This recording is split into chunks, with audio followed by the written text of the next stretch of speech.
بسم اللہ الرحمن الرحیم۔ وہ لفظ جو سوال کے جواب میں واقع ہو حرف ایجاب کہلاتا ہے۔ قرآن میں 3 طرح کے حروف ایجاب ہیں۔ ایک نعم، حرف نعم بمعنی ہاں، جیسے مثال کے طور پر قرآن کریم میں ہے هل وجدتم ما وعد ربکم حقا، تو جنتی جواب دیں گے قالوا نعم، کہیں گے کہ ہاں۔ دوسرا حرف ایجاب حرف بلا ہے۔ بلا کیوں نہیں کے معنی میں آتا ہے، اس کا مفہوم بھی ہاں کا ہی ہے۔ جیسے اللہ پاک نے عالم ارواح میں پوچھا کہ میں تمہارا رب نہیں ہوں، تو سب نے کہا کیوں نہیں، قالوا بلا، کہنے لگے کیوں نہیں بمعنی ہاں۔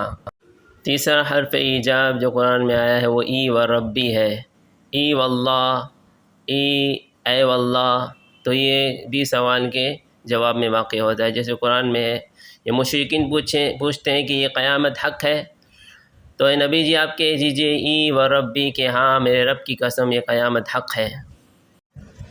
حروف استفہام یہ وہ حروف ہیں جو سوال کرنے کے لیے استعمال ہوتے ہیں۔ عام طور پر 2 لفظ استعمال ہوئے ہیں، ایک حمزہ جس کے اوپر زبر ہو، مثال کے طور پہ وَيَسْتَنبِئُونَكَ حَقٌّ ہو کہ تو آپ سے پوچھتے ہیں کہ قیامت حق ہے، تو حقٌ پر جو حمزہ ہے یہ استفہام کے لیے آیا ہے، کیا کے معنی میں آتا ہے۔